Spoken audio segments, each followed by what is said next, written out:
A leitura da palavra essa noite será em primeiro livro das Crônicas, capítulo 11, versos 1 a 3.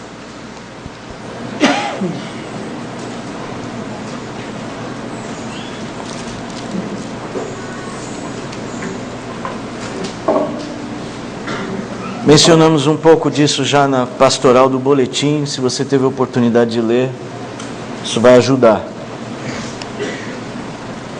O tema é pastoreio. Vocês vão ver aqui no texto que Davi está sendo ungido rei, mas a unção de Davi para ser rei é a unção para pastorear. Por isso ele é conhecido como rei pastor. E é interessante que sempre que os escritores bíblicos se referem a Davi, é muito comum que eles se refiram ao fato dele ter sido pastor antes de ser rei. Pastor de ovelhas mesmo. É importante que a gente entenda esse contexto, porque a gente vai ter algumas mensagens no livro das Crônicas. E se você então for ler o livro das Crônicas, você vai perceber que, embora ele relate as mesmas histórias que o livro dos reis, ou que os livros dos reis, a ênfase dos cronistas fala assim: pastoreio do povo de Deus.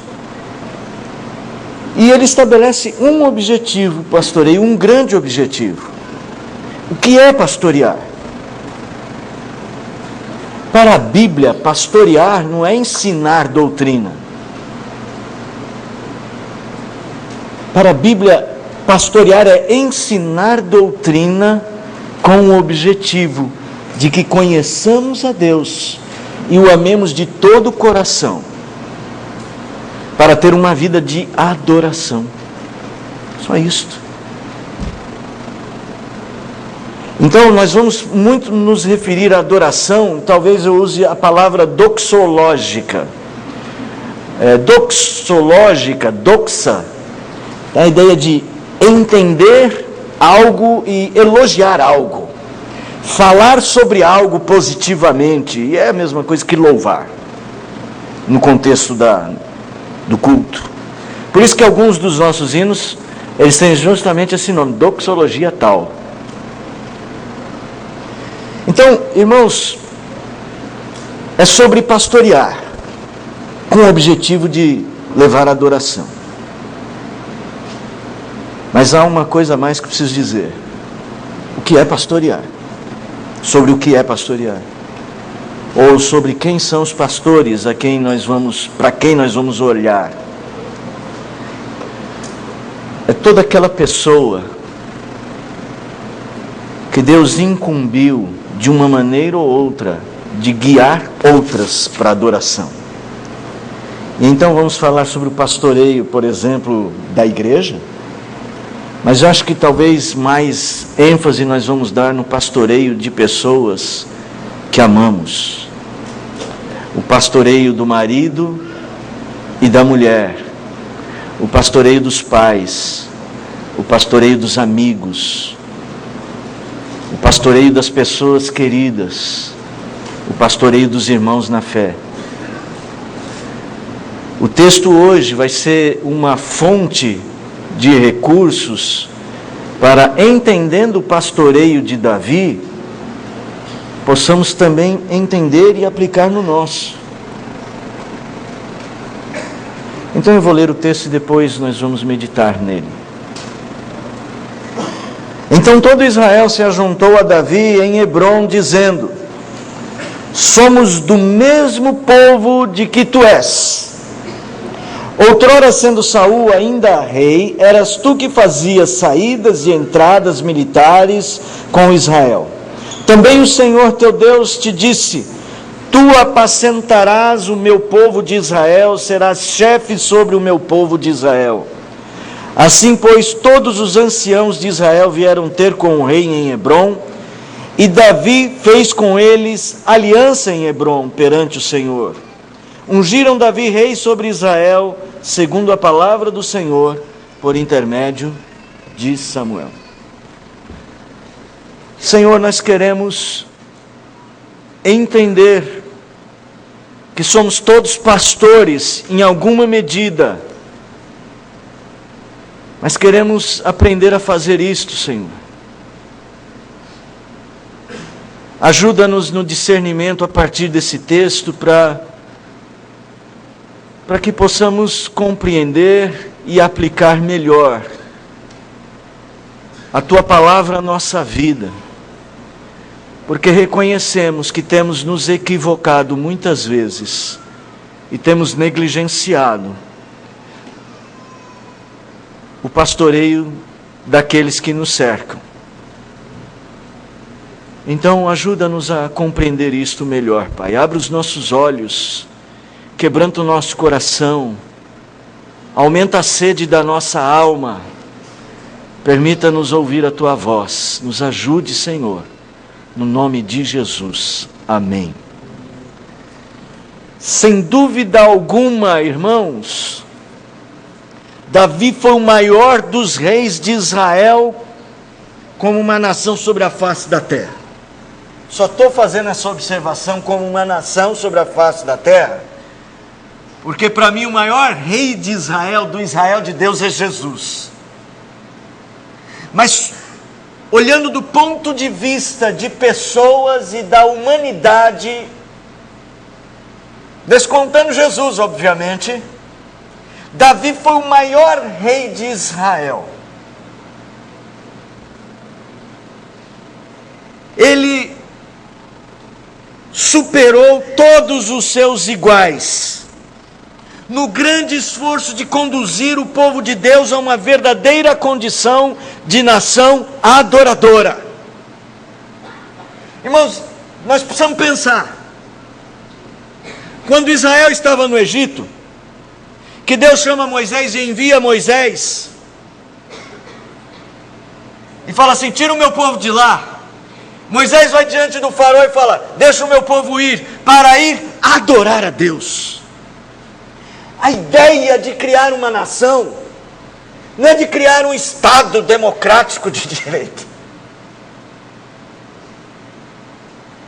é de conduzir uma nação na face da terra, para ensinar essa nação a ser um povo que adora a Deus, e esta nação seria exemplo para as outras. É fácil você ver isso nos Salmos. Os Salmos dizem assim, que eles vejam o teu caminho e adorem o Senhor. Salmo 67.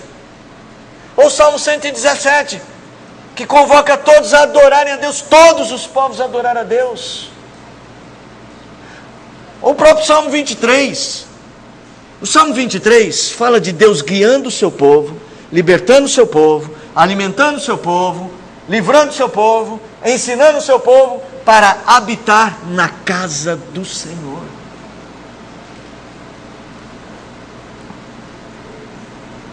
Irmãos, o ponto é que um bom governo, nos moldes do projeto bíblico, é um governo que estabeleça condições para a adoração de Deus. É pena que o Brasil, um país tão bonito, tão rico, tão grande, com tanta diversidade, irmãos. Esses dias eu estava falando sobre frutas com uma pessoa lá do Pará, e ele falou de umas frutas que eu não sei nem repetir o nome. Fruta que se come com sal, fruta que mistura na comida, fruta que se come gelada, fruta que gelada não é boa, fruta azeda, fruta doce, fruta verde, amarela, vermelha. O Brasil tem de tudo, gente. Fruto marrom. Um país que poderia ser tão bem-aventurado, tão mais rico,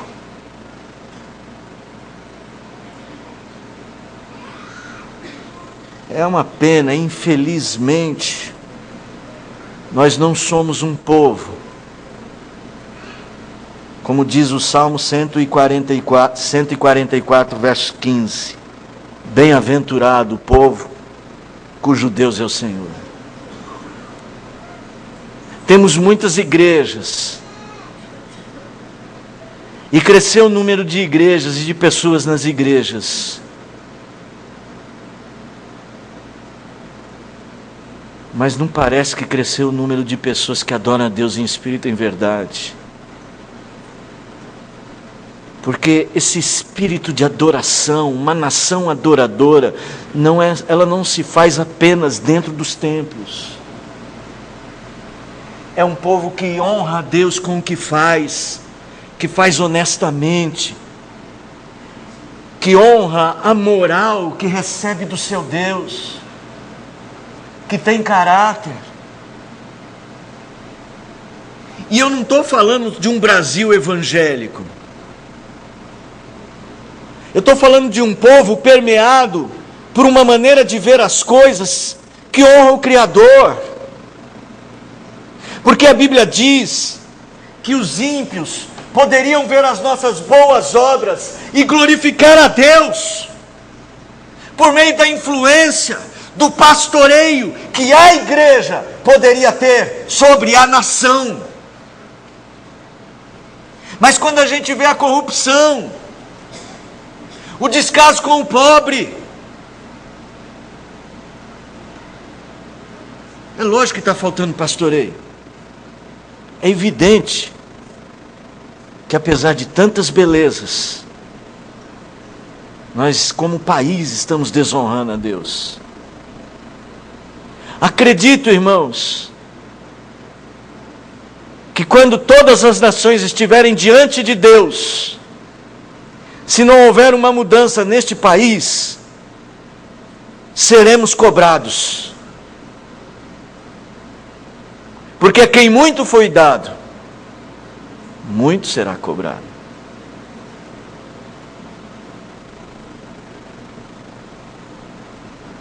O homem, como um todo, toda a humanidade está longe de Deus.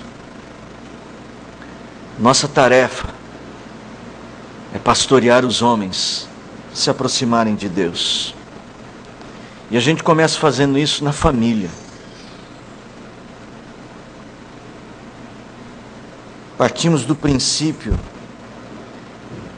de que é possível levar homens para Cristo. E isso começa em casa. E se você duvida que é possível, olhe para a história do próprio cristianismo.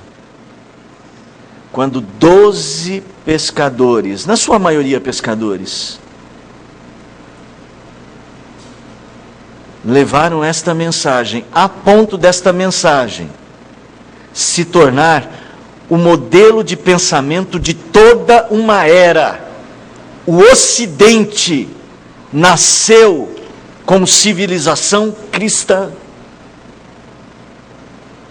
Porque 12 homens transformaram o mundo. Davi é um exemplo de alguém que teve este sucesso ministerial. Como rei pastor, ele levou seu povo para Deus. Mas eu tenho que dizer o seguinte: Davi não fez isso sozinho.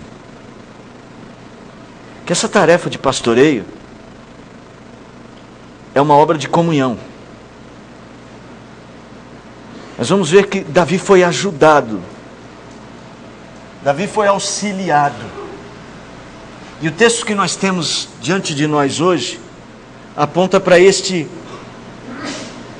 vamos dizer, segredo do sucesso ministerial, do pastoreio do rei pastor Davi. Era uma relação de vida, líder e liderados, rei e súditos. Como deve ser toda a nossa relação, uma relação de pastoreio mútuo.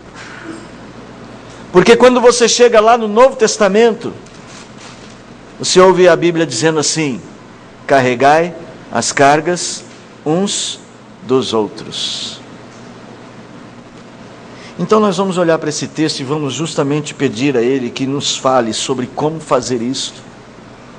Não tem tudo sobre pastorear pessoas aqui, criar um caráter doxológico da vida, mas há princípios que podem ser muito úteis. Então, como eu já disse, o livro das Crônicas tem esse propósito: propor uma reflexão sobre o que é que constrói um caráter doxológico.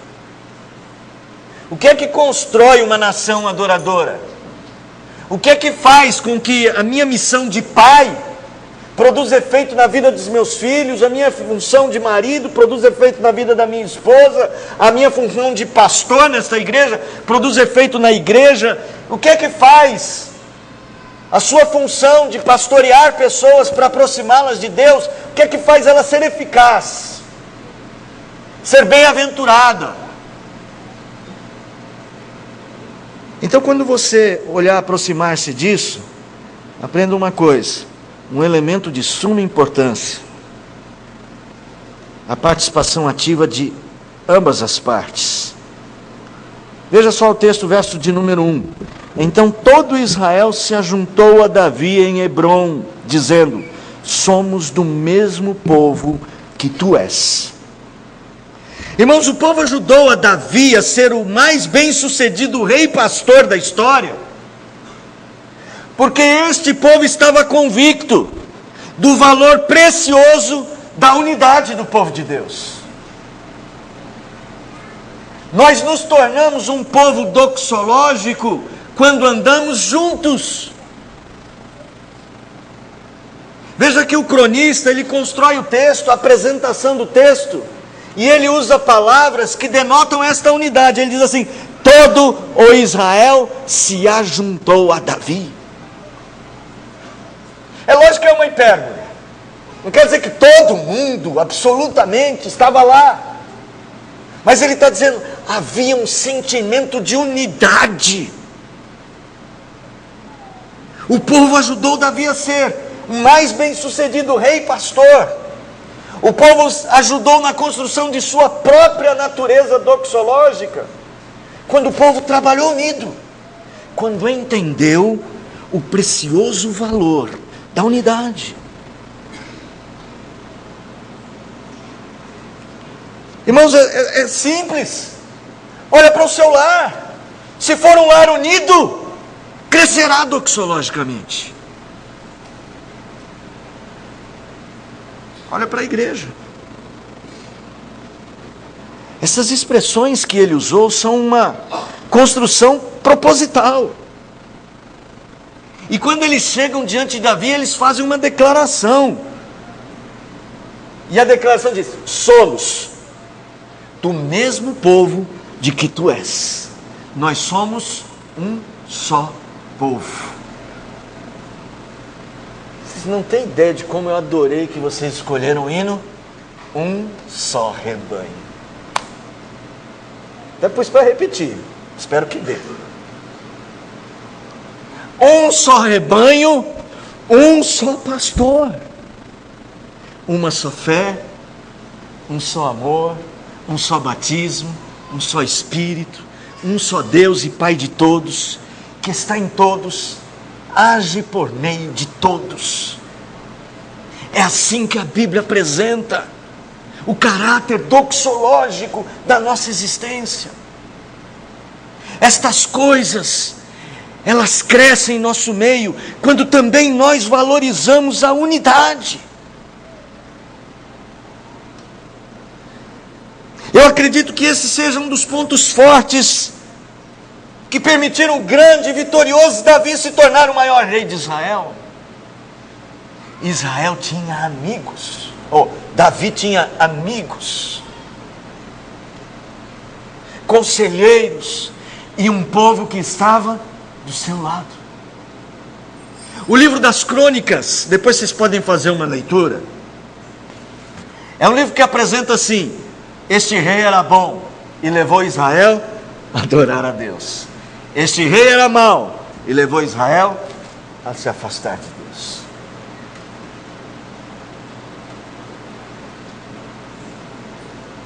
A unidade em torno do projeto doxológico. A unidade em torno do projeto de nos tornarmos verdadeiros adoradores. Irmãos, às vezes a gente coloca algumas outras coisas acima dos ideais de Deus para a nossa vida.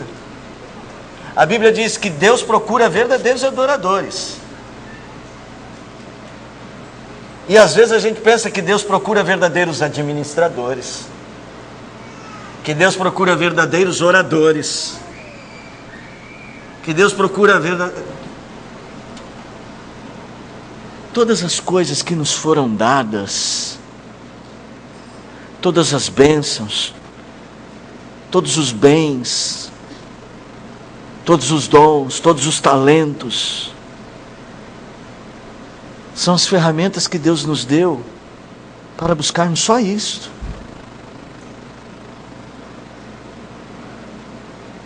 A família é só uma ferramenta para que pais, no amor que possuem por seus filhos, se tornem verdadeiros adoradores e ensinem seus filhos a adorar a Deus, diz o Salmo 78, e a pôr nele a sua confiança. O que ouvimos e aprendemos, o que nos contaram nossos pais, não encobriremos a seus filhos, cantaremos às vindouras gerações os louvores do Senhor, o seu poder e as maravilhas que fez. Só isso é a nossa tarefa. Sei que existem muitas coisas que a gente faz, mas a gente faz tudo o que faz pensando nisto, porque fomos criados para glorificar a Deus. E quando a gente faz isto, em meio à unidade, a bênção do Senhor está sobre nós. E hoje eu estou bem em Salmos. Salmo 133, que também é conhecido, Elton. Eu acho que não tanto quanto o 23.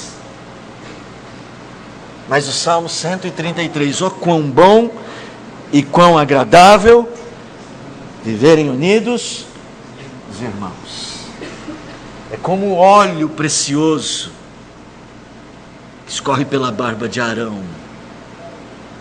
Como o orvalho que vem do Monte Hermon e espalha sobre a terra de Israel. Ali o Senhor dá a sua bênção. Tudo o que a gente precisa é viver como uma só alma, como um só corpo, ter um só coração. Foi assim que a igreja primitiva cresceu. Sabe, quando a gente olha os 12 que mudaram o mundo, eles mudaram o mundo porque eles eram um só corpo em Cristo. Esse foi o grande impacto em Jerusalém. Não é um projeto político de Davi ou em torno do trono de Davi, da casa de Davi, dos seus partidários, mas um projeto em torno do objetivo de tornar Deus o Senhor da nação. Deus é digno de toda adoração. Abra comigo no Salmo 148, deixa marcado Crônicas aí, Salmo 148. Salmo 148 está entre aqueles salmos conhecidos como o Halel, os salmos de aleluia.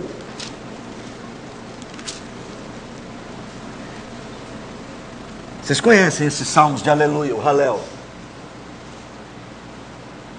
E no Salmo 148 tem aquele louvai ao Senhor do alto céus, louvai-o nas alturas, louvai-o todos os seus anjos, louvai todas as legiões celestes, sol e lua, estrelas luzentes, céus dos céus, águas debaixo do firmamento, louve o nome do Senhor. Depois assim, verso 7, louvai ao Senhor da terra, monstros marinhos, abismos, fogo, saraiva, neve, vapor. Mais para frente, 10, feras e gados, répteis e voláteis, reis da terra, todos os povos. 12, rapazes e donzelas, velhos e crianças, louvem o nome do Senhor. E olha como ele termina. Ele exalta o poder do seu povo, o louvor de todos os seus santos, dos filhos de Israel, povo que lhe é chegado. Aleluia! Aleluia! Amém. Louvado seja o Senhor. Valorize a unidade. Mas o nosso coração é tão inclinado à desunião e à acusação, que é mais fácil a gente achar espaço para acusar do que para ajuntar, para separar, em lugar de consolidar. Nós precisamos da atitude do povo ao redor de Davi. Mas vamos para Crônicas de novo, no verso de número 2.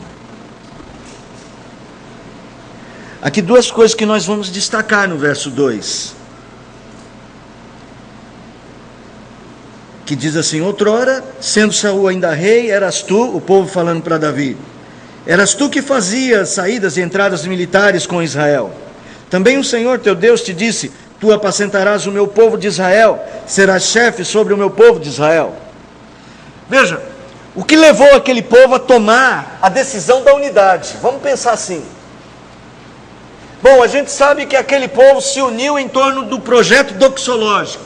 Mas o que foi que levou aquele povo a fazer isso? E eu quero destacar duas coisas. Quando o povo se ajuntou a Davi, eles estavam convencidos de que Davi tinha todo o talento para aquela obra,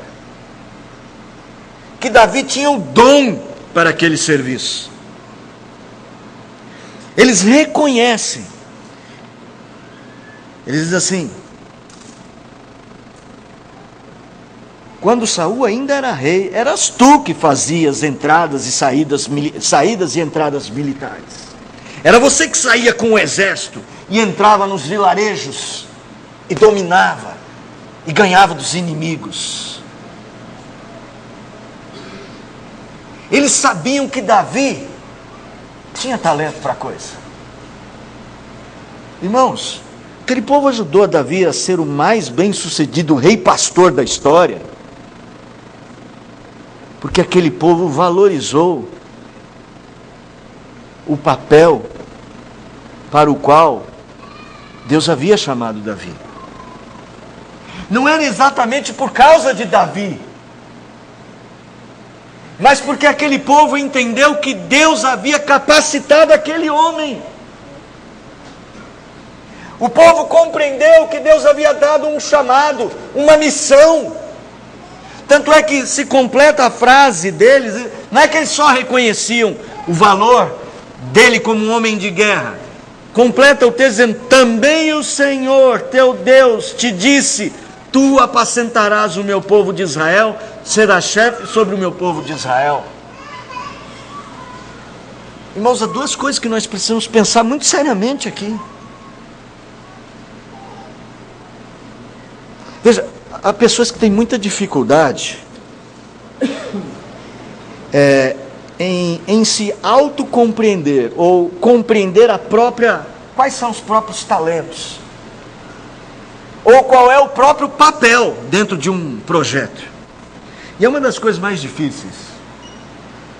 Quando você não entende qual é o seu papel dentro de um projeto, fica difícil fazer o projeto, ou que ele tenha sucesso. Mas eu acredito que seja talvez mais difícil do que entender o próprio papel, é entender o papel do outro. É você ter o desprendimento de compreender qual é o papel do outro, de saber que Deus chamou o outro para fazer um trabalho, e honrar isto, honrar que o outro foi chamado, tem talento para coisa, tem um chamado, tem a bênção de Deus.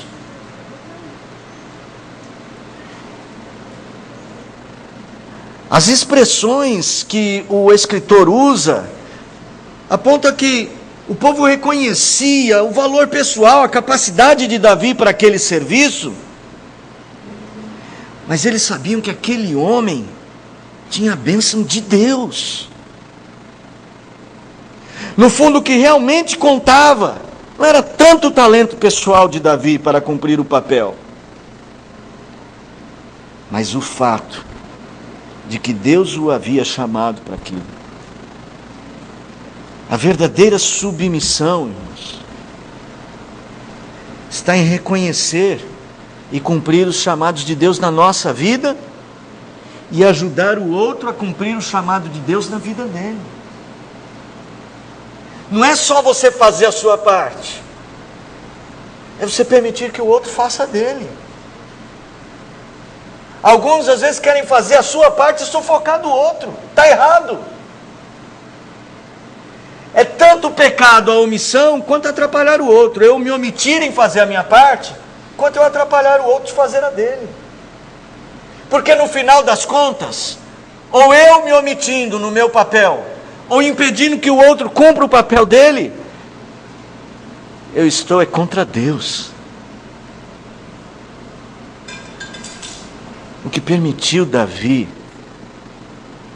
ser o mais bem-sucedido rei pastor da história é que eles compreenderam que dentro daquele projeto doxológico de um povo adorador, cada um tem uma parte. A parte de Davi é ser o rei pastor.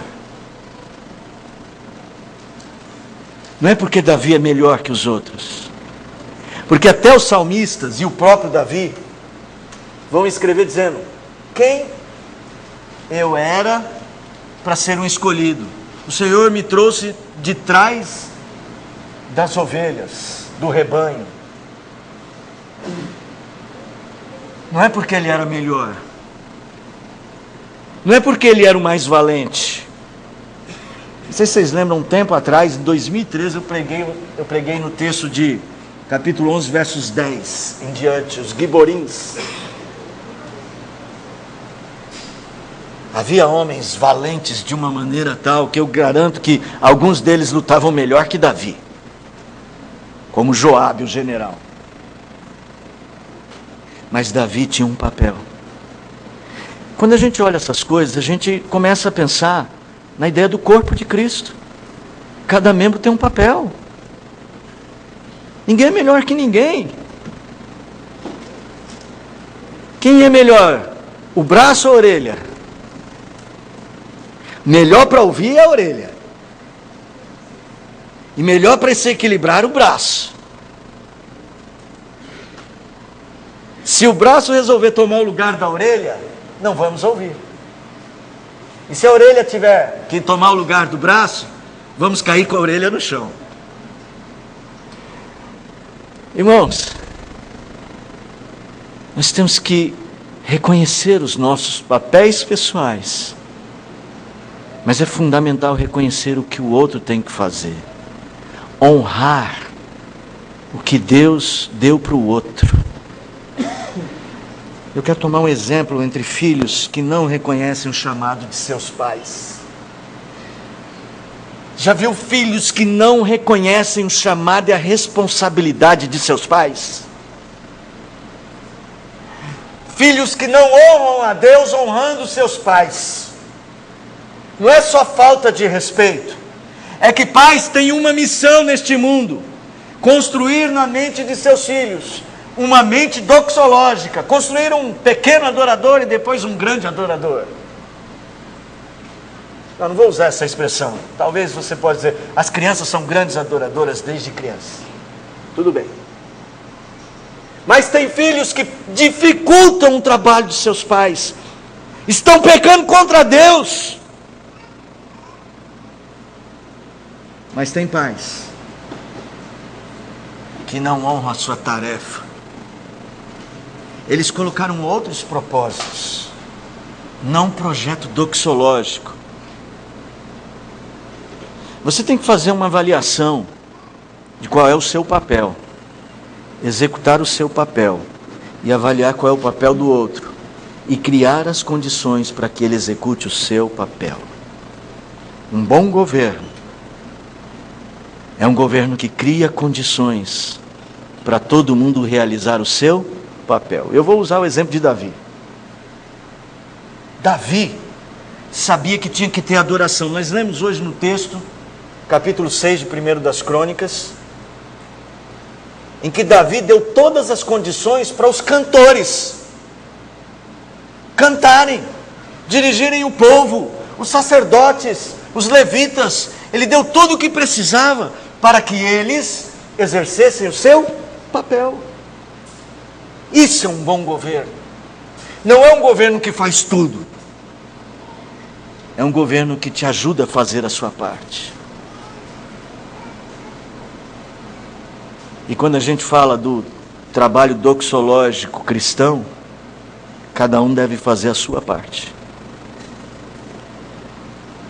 É fundamental para que haja um povo adorador, que cada um faça a sua parte e ajude o outro a cumprir a dele. E o verso 3, para finalizar.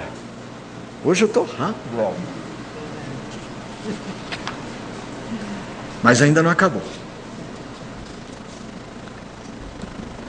Olha para esse verso de número 3, eu acredito que ele seja o centro desta pequena passagem. O texto diz assim: assim, pois, todos os anciãos de Israel vieram ter com o rei em Hebrom, e Davi fez com eles aliança em Hebrom perante o Senhor. Ungiram Davi rei sobre Israel, segundo a palavra do Senhor, por intermédio de Samuel. Irmãos, aqui é o episódio da unção de Davi. Ali eles estavam consolidando aquele sentimento que eles já carregavam no coração. Estavam tornando oficial aquele sentimento. Mas nessa formalização, eles perceberam que Deus estava por detrás de uma relação pactual. Então não era uma mera formalização, era o estabelecimento de um pacto de vida, um pacto por um governo adorador, teocrático, doxológico. A Bíblia usa muitas palavras e algumas palavras são muito significativas. E uma delas é justamente essa palavra, berit, aliança ou pacto. Eu acredito que o povo ajudou Davi a ser o mais bem-sucedido rei e pastor da história. Só para usar as mesmas frases. Porque eles estabeleceram um modelo de relacionamento e de vida pactuada, baseado na palavra de Deus. Honra é uma palavra tão distante dos nossos dias. Antigamente as pessoas falavam: a minha palavra basta. Fio de bigode. Eles estabeleciam pactos, firmavam pactos e viviam de acordo com seus pactos. Um modo de vida baseado em promessas mútuas. Então eu quero destacar aqui esse texto algumas coisas. Primeiro, note aí todos os anciãos de Israel. Irmãos, um ato desta natureza não podia ser considerado uma coisa corriqueira comum. Então o escritor, ele dá a ênfase e o peso da responsabilidade, da seriedade deste momento. Era necessário que todas as autoridades das famílias de Israel estivessem presentes. Então quando ele diz todos os anciãos de Israel se fizeram presentes naquele momento, ele está dizendo que esse era um negócio muito sério que estava acontecendo. Eles levavam a sério o pacto doxológico de ser uma nação adoradora. Pode ser que a fraqueza do evangelho no Brasil seja proveniente do fato de não levarmos a sério mesmo que somos um povo adorador, que essa é a nossa missão, que tudo o que fizermos tem que estar ligado à glória do nosso Pai. Talvez nós não estejamos mesmo engajados com seriedade nesse projeto. Davi foi bem sucedido porque aquela gente levou a sério essa ideia, o projeto doxológico de Deus. Eles fizeram um pacto. Irmãos, eles fizeram um pacto com Josué. Antes de entrar na terra prometida, eles entraram lá e Josué lutou as batalhas com ele. Josué viu que ia morrer, estava se aproximando o tempo da sua partida. Josué chama o povo e fala assim: vocês vão escolher quem vocês vão adorar. Eu e a minha casa adoraremos ao Senhor, serviremos ao Senhor. Essa é a ideia do texto. E aquele povo diz assim: nós também vamos fazer tudo o que o Senhor disse. Os anciãos representam a seriedade que você deveria tratar quando se diz respeito às coisas de Deus e à vida com Deus. Mas o texto diz que Davi fez com eles aliança perante o Senhor. Eles estavam criando um relacionamento de vida perante o Senhor. Eles compreendiam que aquela relação agora não era apenas uma relação humana, não era uma relação política, econômica, não era apenas uma relação entre líder e liderados, era uma relação de como eles iriam viver diante de Deus, e de como aquele projeto seria levado adiante, diante de Deus. Um pacto, irmãos, é o que nós fazemos quando casamos, por exemplo, ou quando batizamos nossos filhos. É um pacto exatamente assim, um pacto doxológico. Ou quando nos tornamos membros da igreja. Isso consolida a unidade. Mas veja, o que estava por detrás desta consciência pactual?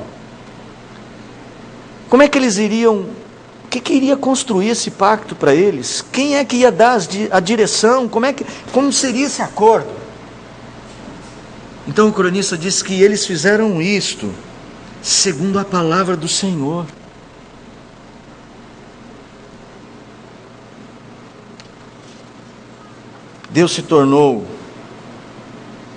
Davi se tornou o mais bem-sucedido rei pastor da história,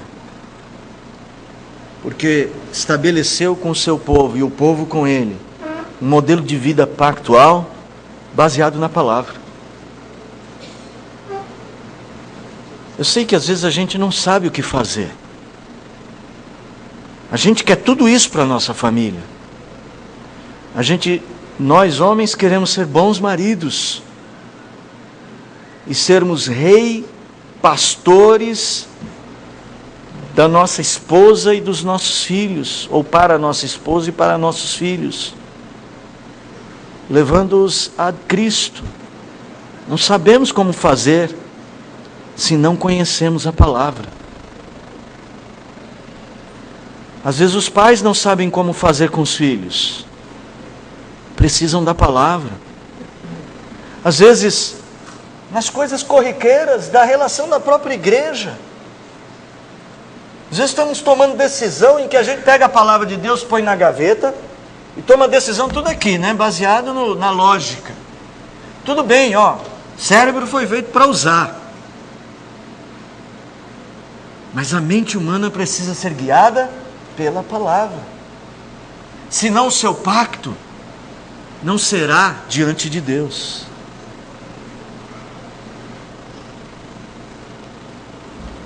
A consciência do valor e da abrangência da palavra de Deus como mestra da nossa vida pode causar uma revolução. Irmãos, olhem para o período da reforma. No período da reforma eles disseram: a Bíblia, toda a Bíblia, nada senão a Bíblia. E isso foi uma revolução do pensamento. Isso mudou tudo. Isso muda a sua vida, a sua família, a nossa igreja. Muda um país. Quando a igreja levar a sério a palavra, o pacto com Deus, talvez mudaremos este país. sem real submissão à palavra de Deus, poderemos traçar o melhor caminho, a nosso ver. Mas lembra o que a Bíblia diz? No final dele, é caminho de morte. A resposta certa vem dos lábios do Senhor. Eu acredito que seja isso que todos nós estamos buscando. Irmãos, nós não viemos para a igreja para sermos pastoreados por nós mesmos, sem Deus. Nós viemos aqui porque queremos que Deus nos guie. Nós sabemos que precisamos. Você sabe o quanto a sua família precisa disso. Você sabe o quanto esta igreja precisa disso. Eu quero fazer 3 destaques. Primeiro destaque, o valor da unidade. Não precisamos trabalhar com a acusação, mas com a união. Em todos os níveis dos nossos relacionamentos.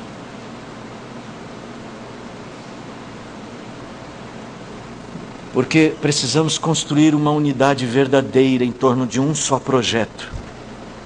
O de nos tornarmos verdadeiros adoradores. Quero destacar o chamado de Deus para cada um de nós. Como eu disse, a omissão é um grave pecado. Mas também atrapalhar o outro é um grave pecado. É fácil você encontrar no outro o defeito. Mas a grande luta, eu quero ver, é você ajudar o outro a ser melhor, a cumprir o papel dele, só isso. A inveja, a intriga, a omissão, assim como a displicência e o relaxo, são 2 lados de uma só moeda. A moeda do pecado contra Deus. Tanto quando eu atrapalho o outro, ou quando eu me omito, é a mesma moeda. E eu quero destacar a vida pactual segundo a palavra. Tudo que precisamos para crescer na direção certa é conduzir as pessoas no caminho. Bom, luz, lâmpada para os meus pés é a tua palavra e luz para os meus caminhos. O nosso pacto é em torno do que ele diz. Mas você ainda pode ser cético ao final, porque eu estou terminando. Estou juntando os papéis. Você pode ser cético. Você pode dizer assim: isso é muito complicado, isso é bom no sermão. Eu também acho que pode ser difícil. Mas tem algo que me diz claramente o quanto isso é possível. É que Ele, o Supremo Rei Pastor, Jesus, deu a vida por este projeto. É a vida, ou melhor, a morte e a ressurreição dele, que garante que a igreja, que você e a sua família, que todos nós podemos chegar lá. Porque ele deu a vida por isso. E porque um dia ele vai voltar. E é tudo que ele vai querer de nós. O quanto nós pastoreamos o seu povo. Foi isso que ele disse para Pedro. Ele chegou para Pedro, depois de sua ressurreição, e disse: Pedro, tu me amas? Então pastoreia o meu povo, Pedro. Eu não quero saber de mais nada, Pedro. Eu não quero saber se você vai ser rico, se você vai ser pobre, se você vai ser pescador, lenhador, engenheiro, arquiteto, médico. Eu não quero saber. Eu quero saber que você será pastor. Você trará pessoas. Um reino de sacerdotes, um reino de pastores, de pessoas comprometidas a levar outras pessoas para adorar a Deus. É só isso que você precisa saber sobre a vida. Coloque tudo mais debaixo disso. E naquele dia do encontro, descanse. Fique descansado.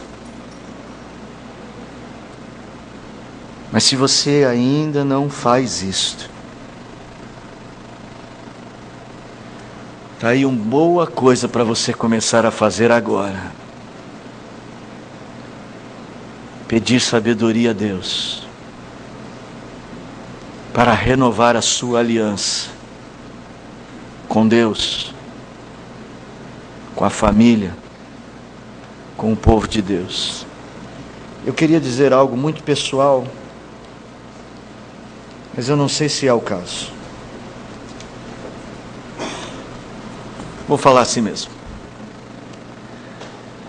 Essa tarefa de instruir e pastorear não pode ser feita sozinho, irmãos. Como eu disse, nós precisamos de apoio. Foi o apoio do povo que deu a Davi a força. E se você perceber bem a história de Davi, toda vez que ele ficou sozinho, e só ele estava querendo comandar sozinho, ele entrou no buraco. Aconteceu quando ele estava sozinho e viu Betseba, e aconteceu quando ele não ouviu os conselhos do seu general e fez o censo.